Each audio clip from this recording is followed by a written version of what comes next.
એક ભગવાનના નામની કોક બોલાવે ને આપણે ન બોલી કે હાથે શું કરવાનું. બોલ દ્વારકાધીશ કી. હા એમ કઈ યાર તમારો કઈક હાકલો હોવો જોઈએ. હમણાં ભાઈએ કીધું હતું, કવિરાજે કીધું હતું, અમારે કાંઈ જોતું નથી, એમાં તો મહેમાન છે, 2 કલાક 5 કલાક રહીને હમણાં ઉપડી જાવ. ઉમળકો હોય ને તો જ મજા આવે ને. ઉઘરાણી આવ્યા એમ બેઠા હોય સામું તાકી રહ્યા હોય આપણને એમ તો કે આમને શું જોવે છે. દાદ મળે મજા આવે. આ ભાવની પ્રેમની ભક્તિ છે, બાકી કઈ છે નહીં.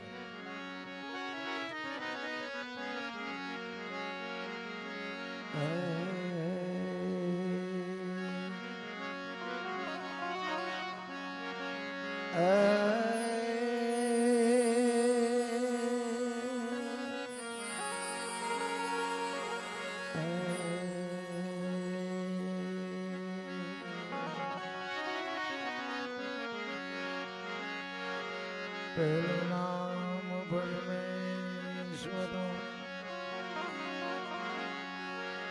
જેને જગમાં જો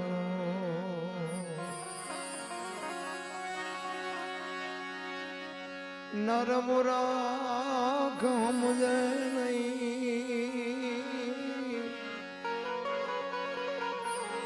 મારો હરે કરે જો.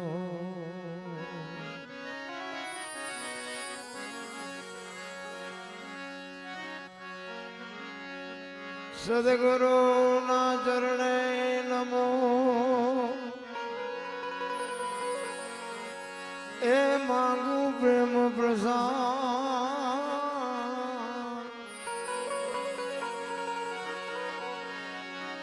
એ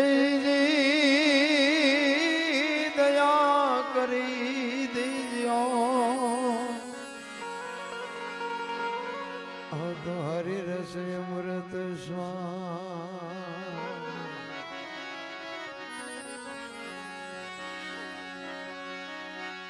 संत मिलन को जाइए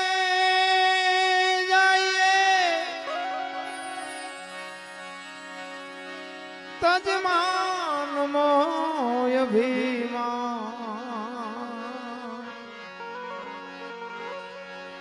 जो जो जो जो पावे आगे धरो कोटि के अग्न समान.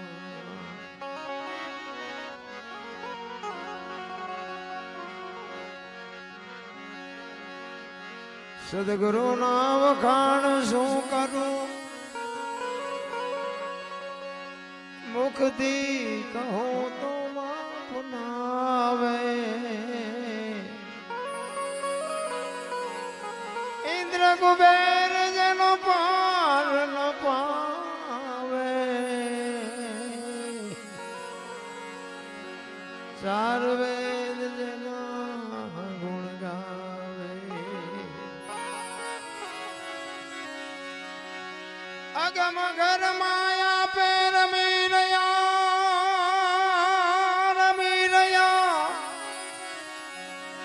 बेहद बार नी વાત લાવે.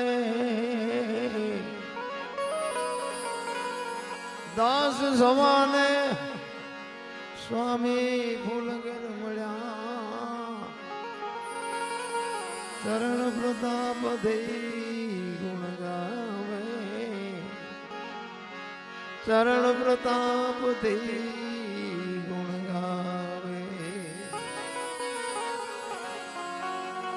સરસ મજાનો ધબડા ગામના આંગણે ભાગવત સપ્તાહનું આયોજન કર્યું છે.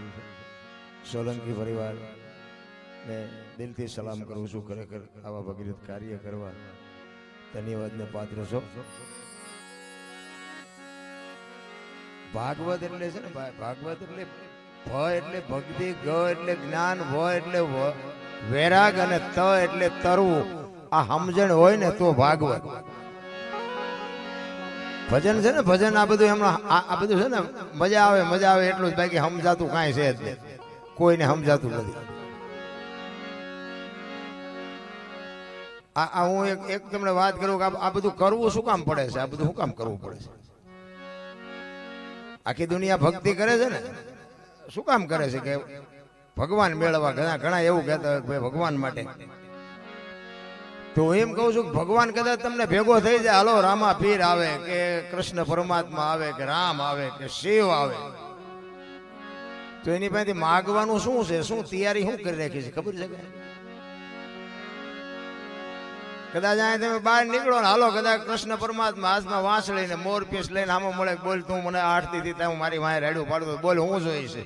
તો આપણે માગવાનું શું તૈયારી શું કરી રાખી? કઈક હિસાબ તો હોવો જોઈએ ને ભલા, પણ હિસાબ વગર તો તમને કદાચ ભેટો થઈ જાય તો એ ખબર જ નથી. બધું વાયા વાયા ચાલ્યું છે. આ કથા એવું કરો ને, કથાની અસર જો કાંઈ તમને ન થાય તો આ કથામાં ફાયદો કોને? વાંસવા વાળાને, કલાકારને, સાજિંદાને. તમારા ખિસ્સા ખાલી થાય, તમારે શું આવે? કથા કરાવ્યા પછી જો ભાઈ ના જો બાપુ વિખવાદ હોય ને મટે નહીં, હાહુ વહુ ના વિખવાદ મટે નહીં, બાપ દીકરાના વિખવાદ મટે નહીં, તો કોઈ કથાનો કોઈ અર્થ જ નથી. રામ કથાનું બાપુ જીવન છે ને કઈક જુદું છે. કથા આ મહાપુરુષોએ બનાવી છે ને એ કોઈ હાવ નાની એવી વાતો નથી કે ભજન બન્યા છે ને કોઈ નાની એવી વાતો નથી. પણ અત્યારે તમે જો આખી દુનિયામાં કથાઓ ને ધૂન ને ભજન ને મંદિર ને પ્રતિષ્ઠાઓ ને તમે જુઓ તો આપણે એમ થાય આખી દુનિયામાં નગરો વેરાગત ફાટી નીકળ્યો. તો મને એમ થાય કે આટલી બધી ભક્તિ છતાં બગાડ કાં નથી અટકતો? વિચારવા જેવું નથી? આટલી બધી આપણા ગઈઢા એટલું કરીએ નહોતા શકતા, તો આટલું બધું 5-5 ગામ ધુમાડા બંધ જમતા હોય, લાખો રૂપિયાના દાન આપતા હોય, અને આ દુનિયામાં જો બગાડ ન અટકતો હોય તો કાંઈક તો મારી પાસે જોવું પડે ને કે આ કેમ નથી અટકતું. ત્યાં માંડવા ખોટા ઉભા છે, આ બાપુ બેઠા બેઠા વાંચે, ખોટું વાંચે છે. તમે આ પૈસા નાખો છો, આ ખોટા નાખે છે. તો આમાં છે શું? આ બગાડ અટકતો નથી એનું કારણ શું છે? અને સમજાય નહીં તો પછી મા ને બાપ ને 2 ટાઈમ રોટલો દો ને કથા યુઝ કરી છે. સમજાય નહીં એનો કોઈ અર્થ જ નથી. મારા રામ એટલું સમજી લેજો. લાખો રૂપિયા કમાતા હોય પણ વાપરતા ન આવડે એ પૈસા શું કરવાનું? આપણને ખબર તો હોવી જોઈએ ને આપણે શું કમાઈએ છીએ ને શું વાપરીએ છીએ. હું તો ભલે આ કરો છો એ ખોટું છે એવી મારી વાત નથી, કોઈ અવળો અર્થ ન કરતા મારી વાતનો. આવા ભગીરથ કાર્ય કઈ જેવા તેવું થાય નહીં, અને એ તો ભગવાન બાપુ એનું ફળ તો આપે, ચોક્કસ આપે. પણ મારી ભલામણી એક જ હોય, ગમે ત્યાં પ્રોગ્રામમાં જાઉં ને તો હું એક જ વાત કરું કે આ તમે કરો ન કરો એની કાંઈ વાંધો નથી, પણ મારું એક જ ભલામણ હોય કે માને બાપ ને બાપુ જાળવજો. માન બાપ જેવા ભગવાન આ દુનિયામાં ક્યાંય છે નહીં. દુનિયા જે વાતો કરતી હોય, એક ભાઈ કુટુંબમાં મેળ રાખો, એક મા બાપની સેવા કરો, અને વ્યસન થી થોડાક આઘાય, બસ. બાકી તો આ બધું ગાડું આમનામ હાલવાનું છે. આખી દુનિયા લોહીની તરસી છે, કોઈ કઈ દઈ નથી દેવાનું. આ લોહીમાં સટકા ફરતું હોય ત્યાં સુધી બધા અમે ગમે ત્યાં પ્રોગ્રામમાં જઈએ તો કહે છે કે અમને એમ કહીએ કે ત્યાં સુધી, પછી તમે નથી બોલાવાના, એ અમને ખબર છે. હા, આખી દુનિયા સ્વાર્થી છે. બાકી માન બાપ એક જ તમારી બાપુ ચિંતા જો અંદરથી કરતી હોય ને તો તમારી માન તમારો બાપ જ તે હગો ભાઈ રાજી નથી. લખવું હોય તો લખી લેજો. એમ જીવન મળ્યું છે એક. આ બાબુ દાદા પબજી દાદા ને આ અમારો વાઘેલા પરિવાર ભાઈ, હું પણ વાઘેલા છું. મને અહીંયા આવ્યા ને મને વાત મળી, આવા સમર્થ પુરુષનો જ્યાં જન્મભૂમિ હોય બાપુ, ત્યાં તમારો જન્મ થયો તો તમે કઈક ભાગ્યશાળી હોય નથી લાગ્યું? હે, આવા સિદ્ધ પુરુષો જ્યાં જન્મ્યા હોય, અને બાપુ ધડ ક્યાં હોય, માથા ક્યાં હોય, અને બાપુ આવડા ઇતિહાસ રચી દેતા હોય, આપણેથી કાંઈ બને એવું છે આ માયલું? તો આપણે નથી માનતા કે આપણે કઈક ભાગ્યશાળી છે કે આવા મહાપુરુષ ભેગા આપણે છે? આ ક્યાંય કમાણી છે? આ કયો ઇતિહાસ છે? આ ક્યાં શેડા આડે છે? ભગત હોય, દાતાર હોય, સંત હોય, સુરવીર હોય, બારવટીયો હોય, આ જન્મે બને નહીં. અને જો બનતા હોત ને તો આખી દુનિયા બનાવી દે કે મારો દીકરો કલાકાર બની જાય, રાતે 2 લાખ લઈ આવે. બને નહીં, આ જન્મથી હોય. ગામમાં એક કપાતર હોય ને, કપાતર એ જન્મથી જ હોય. ઘણા નથી કહેતા હારો હતો બગડી ગયો, બગડેલો જ હતો, તમે ઓળખવા મોડું કર્યું. બગડેલા હોય બગડેલા જ હોય, આ જન્મથી હોય. એટલા માટે આ બહેનોને ખાસ કહું, આજે ગોપીચંદ ને ભરતરી જેવા દીકરા થાય ને ગંગા સતી ને પાનબાઈ જેવી દીકરીઓ થાય નો થાય વાત ખોટી છે, પણ આની ખુમારી માં ને હોવી જોઈએ. ધરાવીને ધાન નો નીપજે, કોડવીને માડું નો હોય, જેહળ જકરા નીપજે, જેની જનેતા હોચલ હોય. હારી માં વગર બાપુ હારા સંતાન કોઈ દી જિંદગીમાં ન થાય. વહુ ભેગા વહુ હારો ભેગા પાણી પૂરીયું ખાતા હોય તે છોકરા જેવા થાય હે. અને આખી દુનિયાને ખબર છે કે જે ખાતા પીતા હોય ખાજો, મારે કઈ મને કઈ વાંધો નથી, પણ બાપુ હારા દીકરાની આ દુનિયાને જરૂર છે. એક વિચાર કરી લેજો તમારામાં સંસ્કાર. અને હું તો ભલે બાપની ખેતી છે એમાં ના નહીં, બાકી જ્યાં ધર્મ ધ્રુજો પુરુષ નથી પૂગી ગયો ને આ દેશની આબરૂ દીકરીઓ રાખી. તમે કહો તો હવાર સુધી તમને દાખલા આપો, અને પુરુષોએ એક દાખલો આપ્યો હોય તો મને કયો તો હું મારે કેવા થાય મને કયો તો. પુરુષે કાંઈ નથી કર્યું. જ્યાં પુરુષ થાકી ગયો ને બધે બાપુ આ દીકરીઓ લગામ હાથમાં લીધી છે કે હવે બેસી જાઓ, લાવો લગામ હાથમાં. એટલે આ દીકરીઓને હું સલામ કરું છું કે માવડીઓ તમે તો શક્તિઓ છો, ધારો તો આજે બાળીને ભસ્મ કરી દો એ તાકાત તમારામાં છે, પણ હવે તમે જે ફેશનમાં દી ઉઠાડ્યો કોને કેવું. અરે માં તો માં છે. અરે એનું અંદર હૃદયથી દુઃખ હોવું જોઈએ. મારા મા બાપ કોણ છે, મારું કુળ કયું છે, મારું ખાનદાન કયું છે. એવી જો જનેતાને પાવર ન હોય ને કોઈ દી હારી પેઢી ન થાય. રામ માના ધાવણમાં બાપુ શક્તિઓ છે. એક જીજાબાઈના ઉદરમાં શિવો હતો ને, ઈ ઉદરમાં ઈ શિવાને પ્રસૂતિની બાપુ માં ભગવતીને વેદના થઈ ને. પ્રસૂતિની વેદના કેવી હોય તો બાપુ માવડીઓને ખબર હોય, તમને મને શું ખબર હોય. એ પ્રસૂતિની વેદના ઉપડ્યા પછી માં ભગવતી જીજાબાઈ ઘોડા ઉપર ચડી ગઈ હતી. એક ડગલું ન ભરીએ કે પૂછો માને. પ્રસૂતિની વેદના ઉપડ્યા પછી એક ડગ ન ભરાય અને ઈ દીકરી ઘોડા ઉપર ચડી ગઈ અને બાપુ 85 ગૌની મજલ કાપી હતી. 85 એક બે ગૌ નહીં, 85 ગૌ સુધી. શું કામ? દુશ્મનો માટે. જો કદાચ મને ભગવાન દીકરો આપે અને આ દુશ્મનોને ખબર પડશે તો મારો દીકરાને મારી નાખશે, બાકી હું જેટલું ખેંચાય એટલું ખેંચીને આઘી વહી જાઉં. અને 85 ગૌ કાપીને પછી બાપુ પ્રસૂતિની વેદના સહન ન થઈ ને પછી માં ભગવતી બાપુ ઘોડા ઉપરથી નીચે ઉતરી અને બાપુ વગડામાં હોઈ જાય. અને સામે શિવાલયમાં બાપુ ઢહેડા કરતી કરતી કરતી માં ત્યાં ગઈ અને અહીંયા બાપુ દીકરાનો જન્મ થયો. અને એ માં ભગવતી અહીંયા જ બાપુ શિવો નામ પડ્યું. આ જો માં ભગવતી જીજાબાઈ ની કુખે શિવો જન્મો ન હોત તો આપણે અહીં બેઠા જ ન હોત. પહેલી વાત જ શિવો દુનિયામાં જન્મો ન હોત તો હિન્દુ ધર્મ ન હોત. કેવી એની બાપુ મારા બાપ શિવો તો બરોબર છે, પણ એની જનેતા કેવી છે, માં કેવી છે. હું માયુને એટલા માટે કહું છું કે ભાઈઓના કઈ નેઠા નથી. ચારે શું બોલે ભાઈઓ તો ઘરમાં બોલે ને તો ફળિયામાં આવે તો કઈક બીજું જ બોલે ને બજારમાં આવે તો આપણે એમ થાય કે ઘરમાં બોલ્યો તેવડો છે જ નહીં. ભાઈઓના કઈ નેઠા નથી. માન બાપ છે બરોબર છે, માન બાપમાં ધરતી ને આસમાન જેટલો ફરક છે. માં છે એ તો માં છે. તમે જો માં જો ને જન્મ માં આપે, 9 મહિના ઉદરમાં માં રાખે, એનો જન્મ આપે, લાલન પાલન કરે, ઉછેર કરે, મોટો કરે, ખવરાવે પીવરાવે, લીલામાં પોતે હુએ હુકામાં એને વરે મારો દીકરો મારો દીકરો મારો દીકરો કરે. અને માં દીકરાનો ઉછેર કર્યા પછી દીકરાની વાય નામ બાપાનું લાગે. બોલો માનું લાગે? આ ખોટું નથી. મારા મતલબ પર મારા અંદાજ મુજબ મને એમ લાગે કે આની વાય માનું લાગવું જોઈએ. બાપનો ભોગ નથી એટલો. તમે આખી દુનિયા જાણે છે ને, આ તો હું કહું છું, બાકી આખી દુનિયાને ખબર નથી કે આમાં માનો ભોગ છે એટલો બાપનો છે. પણ માયું સમર્પણ કરી દીધું. અને સમર્પણ એને કહેવાય. અહીંયા તમે કદાચ 2000 રૂપિયા ઉડાડી દો ને તો એને સમર્પણ ન કહેવાય. સમર્પણ તો એને કહેવાય કે મા બાપના ઘર છોડી દે, જન્મ ભૂમિકા છોડી દે, ભાઈ કુટુંબ છોડી દે, બધું છોડી દે, પારકા પોતાના કરે ને એનું સમર્પણ કહેવાય. બાપ જેથી લગ્ન કરે ને હરફ કાંચડી ઉતારીને વિયો જાય એમ દીકરી વહી જાય કે હવે આ ઘર મારું નથી, દીકરી કહીએ. અને 4 આંગળ જમીનમાં હગો ભાઈ હગા ભાઈ ઢીબી નાખે, એ ભાઈ એને સમર્પણ કહેવાય. માં છે ને એ માં છે. અને માં તમે જોવો ને એની વાય બાપનું, એની વાય દીકરાની વાય બાપનું લાગે, માનું ન લાગે. પણ માયું સમર્પણ કરી દીધું કે કે આની વાય એના બાપાનું જ રાખજો કે કેમ એ કે આ કદાચ કોથળીઓ તોડીને ધૂળીમાં માથું ગાલીને ઊંધો પડ્યો હોય કોઈ કેમ કે કોનો છે ફલાણી માનો છે મારા ખોળી આમ જીવ નહીં રહે એની વાય બાપાનું રાખો. આનું નામ સમર્પણ કહેવાય.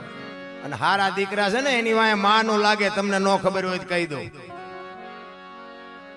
કર્ણ કોનો, કુંતીનો, ભીષ્મ કોનો, ગંગાનો, શિવાજી કોનો, જીજાબાઈનો, ગણપતિ કોનો, મા પાર્વતીનો, હનુમાનજી કોનો, અંજનીનો, ગાંધીજી કોનો, પુતળીબાઈનો, હારા હારા માના બગડેલા બાપાના. આ શિવાજીના માનું નામ જીજાબાઈ છે, લગભગ દુનિયા જાણે છે. એના બાપનું નામ જાણતા છે પણ બધા માનું નામ જાણે છે એટલે બાપનું નથી જાણતા. ગંગાનો પુત્ર ભીષ્મ, વિચાર કરજો, ભીષ્મના માં ગંગા છે આખી દુનિયા જાણતી છે અને બાપને લગભગ ને ખબર નહીં હોય. ઈ માવડીઓને ખબર હતી કે અમારા દીકરા કેવા થાય છે, આની માં બાપાનું નહીં અમારું રાખો, અમારું સમર્પણ છે. અને માં તમે જોવો ને બધે ઉપર બેઠી, ધજામ જાઓ, આરાસુર જાઓ, પાવાગઢ જાઓ, ચોટીલા જાઓ, બધે ઉપર બેઠી. શું કામ? મારા સંતાનની નજર રહે એટલે. અને બાપા બધા ભોંયરામાં છે, તંબકેશ્વર ને રફાળેશ્વર ને ભોંયરેશ્વર ને રિયા સલમુ દાબે. માન બાપમાં બાપુ ધરતી ને આસમાન જેટલો ફરક છે. માં છે એ માં છે.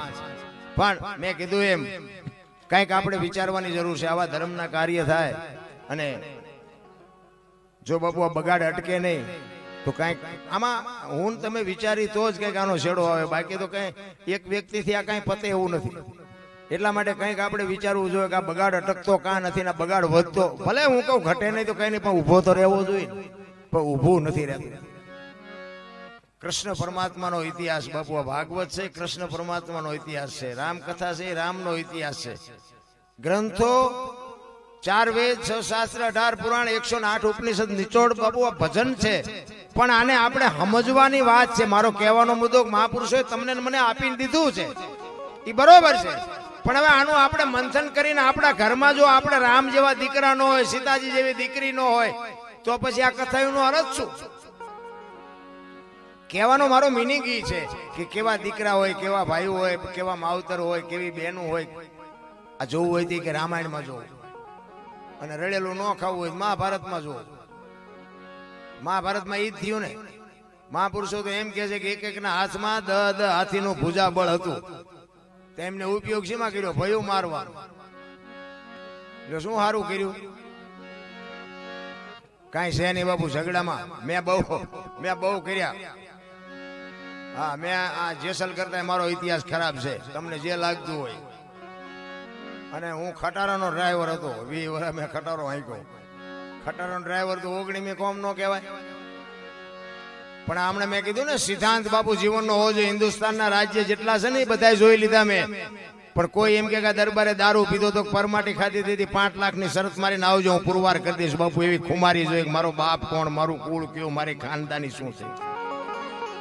નકી આ ખવડાવનારા પીનારા મને નહીં કોઈ મળ્યા હોય. મારું ગામ આખું બાપુ હાજે બાદશાહ થઈને ઊભું હોય, આખું ગામ.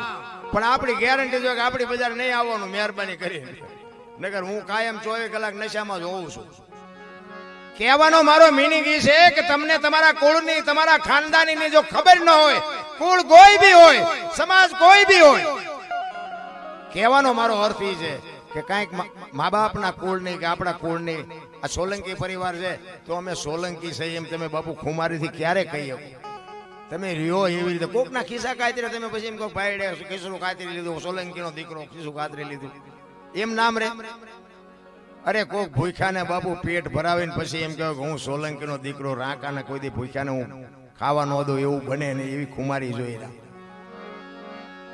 કોકનું લઈ લેવું છે ને પાછો પાવર કરવો, એ બે જ્યાં મેળ પડે. અત્યારે તમે જુઓ આખી દુનિયા બધા હોની નાચ ચાલીને બેઠા છે. હું પટાલ ને, હું દરબાર ને, હું કોળી ને, હું ભરવાડ. આપણે એમ કુનિયારે વાત કરવી ને કે હું તો એમ કહું 18 વણમાંથી બોલાવો અને એક હોડીમાં બેહારો, હોડી દરિયામાં વહેતી કરો ને ખીલી જાય એટલું ફાંકું પાડો. પાણી કાઢવાની મહેનત બધા હરકી કરે. શું કામ? બુડે છે. બુડે પછી એક થાવ તે પેલા થાવ ને પછી દરબાર હોય તો એટલે મંડી જાય, કાઢો ને મરશું હમણાં, દરબારે લાગી જાય.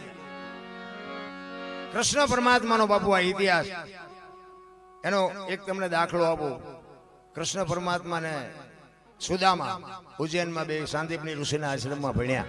જો આ દુનિયા આખી બાપુ કર્મની વાતો કરે છે ને, મેં કીધું એમ મારો ઇતિહાસ ખરાબ છે અને મને આમાં ટપાઈ નથી પડતા. મારું કામ હાલ્યું છે મને કઈ ખબર છે નહીં, પણ હાલી ગયું છે ગમે એમ હોય. જેટલા દી હાલે એટલે આપણે છૂટા દીધા નથી, લીધા છે બધી હાલે છે જ્યાં સુધી હાલે ત્યાં સુધી. આપણે કઈ પુસ્તક વાંચ્યા નથી. અને તમે આ અમને જે માનતા હોય અમારી જેટલી આબરૂ છે જોવું હોય ત્યાં હાલો. એટલે આપણે કઈ જોતું નથી. 2 કિલોમીટર જાય ને એટલે બાપુ આયા આવો, બાપુ આયા આવો, બાપુ આયા આવો. અહીંયા કણે લઈ ગયા છે પાછા નથી દેતા. અમે બહાર જઈએ ને એટલે અમુક બેન હોય ભાઈ હોય એમ કે બાપુ અમારા ઘરે હાલો ને પગલા પાડવા, ઘરે હાલો ને પગલા. પેલા અમારા પગલા શું પાડવાના હોય? એ કે ના ના હાલો હાલો. એટલે અમે અહીંયા જઈએ ને પછી ચા પાણી પી જે કઈ હોય એ બધું કરીને પછી આવી ઘરે જઈએ ને તો ઘરે શું કે ખબર કે બહાર ઉભા પોતું કર્યું પગલા પડશે. આપણે એમ ઘર ઓલા બહાર વાળા કે છે પગલા પડાવવા છે, ઘરે અમે ધરાહાર પાડી છે તો મેળે અમારા ચકડા બંધ થઈ જાય. શું કરવું? હા એ કે બધે બહાર ભલે પાડતા હા અમારે ઘડીએ ઘડીએ પોતા નથી કરો, ઘડીક બહાર ઉભા રહ્યો. શું સમજવું આમાં? તમારા માટે તમારે કરવાનું છે, કોઈના માટે કઈ કરવાનું નથી. એક ઘડી હાથી મેં પુનિયા 24 કલાકમાં કઈ કરશો એ જ તમારી ભેળું આવવાનું છે. બાકી જય ભગવાન. બૈરું હોય તો ભલે, છોકરો હોય તો ભલે, બાપ હોય તો ભલે, ધણી હોય તો ભલે, કોઈનું છે નહીં.